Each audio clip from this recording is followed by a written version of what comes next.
Bonjour à tous et bienvenue sur boursicoté.com pour cette nouvelle analyse technique des principales matières premières. Nous pouvons constater ici sur l'or que les cours sont revenus tester ici une résistance qui avait déjà été un point haut significatif en avril dernier.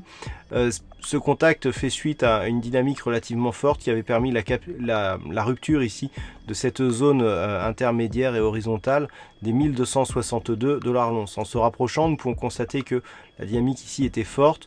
On a bien ici validé la résistance avant de connaître un petit mouvement de consolidation. Consolidation que l'on retrouve d'ailleurs sur les indicateurs qui sont en phase baissière ici sur le stochastique et sur le RSI puisqu'ils sortent de leur zone de surachat, confirmé ici par le MACD.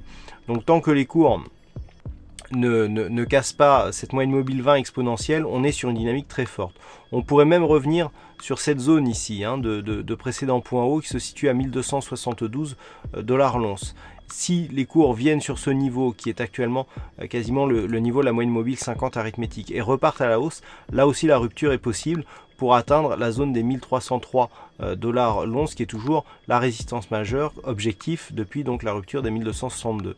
Par contre, sous ces niveaux, il y aurait un affaiblissement qui, au-delà d'un possible retour ici sur les 1262 points, $ l'once, eh bien pourrait nous déboucher sur un signal de retournement qui pourrait nous refaire tomber sur des niveaux inférieurs.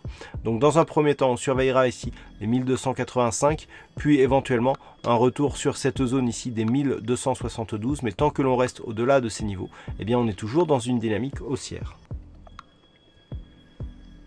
Et puis sur le WTI, l'attaque répétée de cette zone intermédiaire des 47,36 $ le baril a finalement donné lieu à une cassure baissière de ce support. Alors nous étions ici dans une dynamique où j'avais souligné la possibilité d'avoir un début de dynamique baissière du fait ici de ces trois points hauts significatifs qui évoluaient d'une manière baissière. Idem ici pour ces points bas. Le fait que l'on casse ici ce niveau intermédiaire va dans le sens d'une validation de la poursuite de ce mouvement, mais ne sera totalement confirmé qu'en cas de rupture ici de ce précédent point bas significatif qui se situe ici sur les 44 $ le baril. Donc pour l'instant, on a cassé ici la zone des 47,36.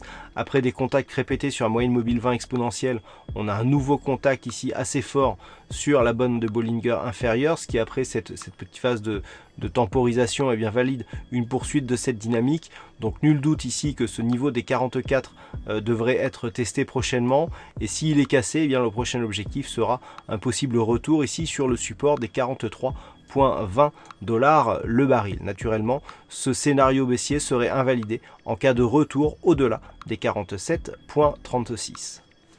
Voilà ce que l'on peut dire donc sur l'analyse technique de ces principales matières premières. Passez de bons trades et on se retrouve dès demain pour d'autres analyses techniques, toujours sur le site boursicoté.com.